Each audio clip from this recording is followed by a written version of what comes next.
그날에 다윗이 아삽과 그의 형제를 세워 먼저 여호와께 감사하게 하여 이르기를 너희는 여호와께 감사하며 그의 이름을 불러 아뢰며 그가 행하신 일을 만민 중에 알릴지어다. 그에게 노래하며 그를 찬양하고 그의 모든 기사를 전할지어다. 그의 성호를 자랑하라. 여호와를 구하는 자마다 마음이 즐거울지로다. 여호와와 그의 능력을 구할지어다. 항상 그의 얼굴을 찾을지어다.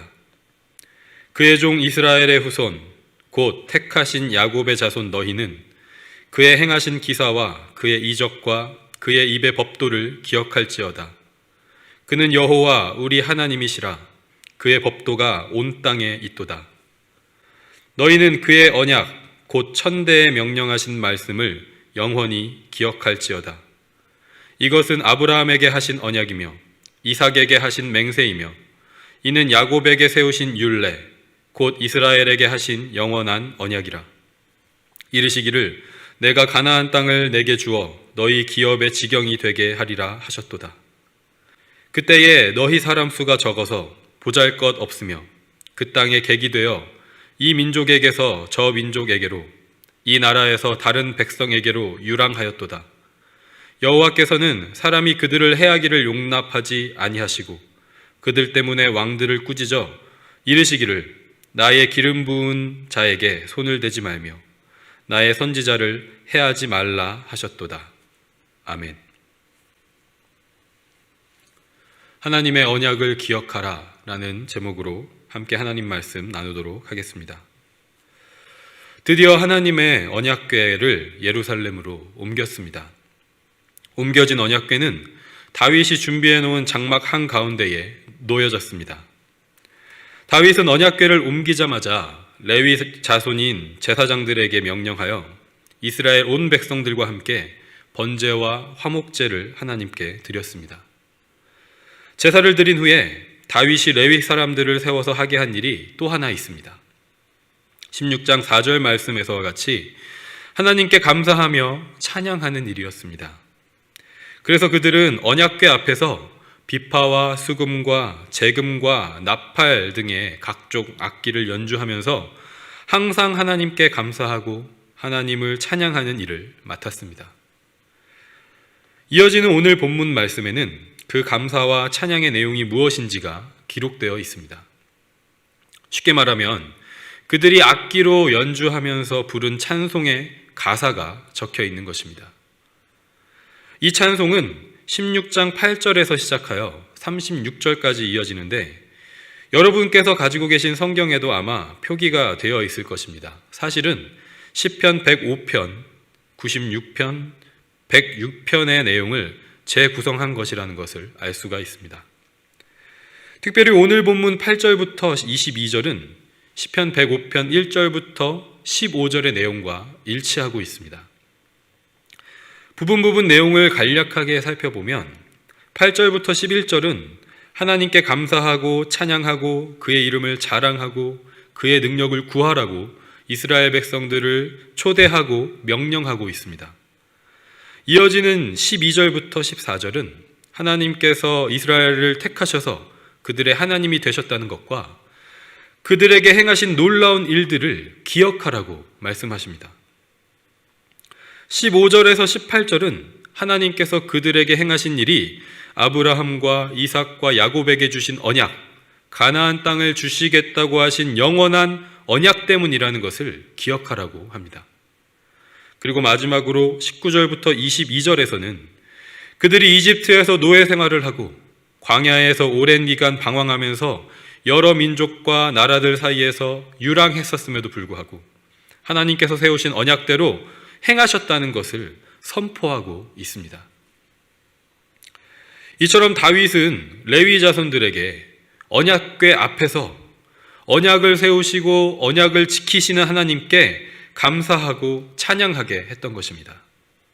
왜냐하면 이 언약궤가 바로 아브라함과 이삭과 야곱에게 하신 언약, 가나안 땅을 그들에게 주시겠다고 하신 언약, 그 땅에서 하나님은 그들의 하나님이 되시고 그들은 하나님의 백성이 되게 하신다는 언약의 상징이었고, 언약궤를 예루살렘으로 옮겨옴으로써 다윗과 이스라엘 백성들이 변함없는 영원한 하나님의 언약이 그들과 함께 하신다는 것을 실제 눈으로 보고 믿고 입술로 고백할 수 있게 했기 때문입니다.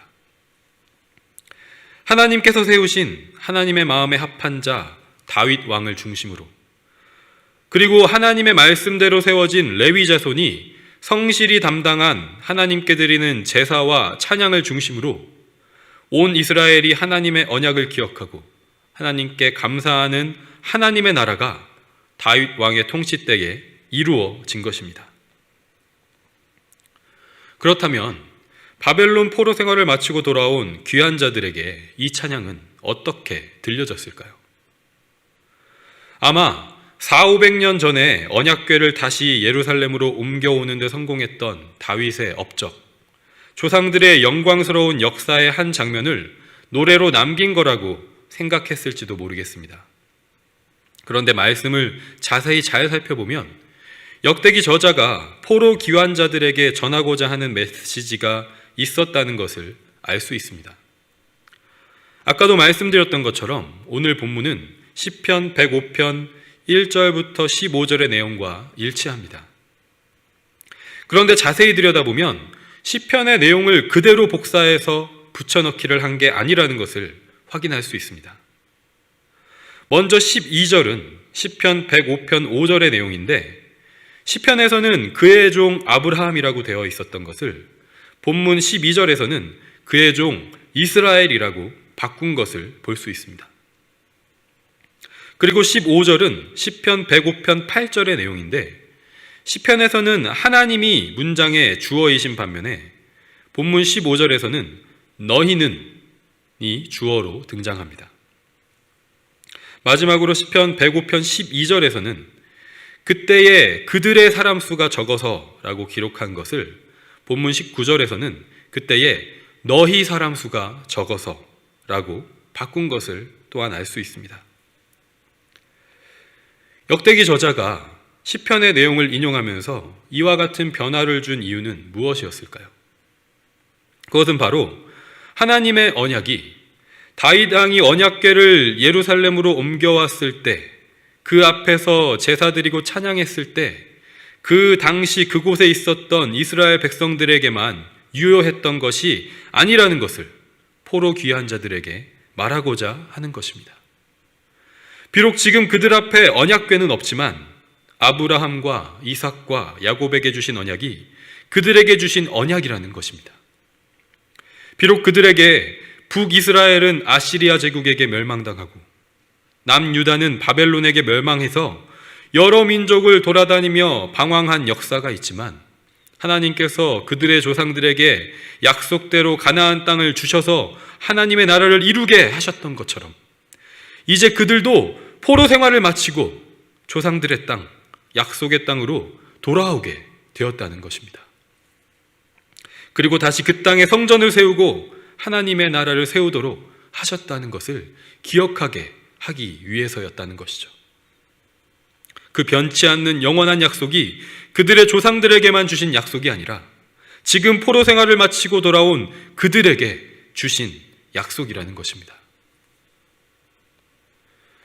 하나님께서는 역대기 말씀을 통해서 오늘 이 말씀을 받는 우리에게도 동일하게 말씀하시고 역사하시는 줄 믿습니다. 하나님께서 아브라함과 이삭과 야곱, 그리고 다윗과 온 이스라엘 백성들, 그리고 바벨론 포로 귀한 자들에게 주신 약속이 우리에게 주신 약속인 줄 믿습니다. 언약궤가 없는데 우리는 어떻게 이 약속을 신뢰할 수 있습니까? 언약궤는 사라지고 없지만 하나님께서는 더 이상 물리적으로 존재하는 성물을 언약의 상징으로 남겨두지 않으시고 약속하신 메시아, 언약의 완성이신 예수 그리스도를 이 땅에 보내셨습니다. 하나님 자신이 사람의 몸으로 이 땅에 오셔서 죄와 죽음의 권세를 이기시고 영원한 하나님의 나라를 완성하신 것입니다. 그리고 예수님께서는 이 땅의 사역을 모두 끝내시고 하늘로 올라가시면서 제자들에게 이렇게 약속하십니다. 누가복음 24장 49절에 볼지어다 내가 내 아버지께서 약속하신 것을 너희에게 보내리니 너희는 위로부터 능력으로 입혀질 때까지 이 성에 머물라 하시니라. 아멘. 그리고 약속하신 말씀대로 제자들에게 성령이 임하셨고 교회의 역사가 시작되었습니다. 성령의 충만함을 받은 베드로는 교회 역사상 첫 번째 설교에서 예수님의 약속을 다시 한번 선포합니다. 사도행전 2장 38절과 39절에서 너희가 회개하여 각각 예수 그리스도의 이름으로 세례를 받고 죄사함을 받으라. 그리하면 성령의 선물을 받으리니 이 약속은 너희와 너희 자녀와 모든 먼데 사람 곧 주 우리 하나님이 얼마든지 부르시는 자들에게 하신 것이라. 아멘.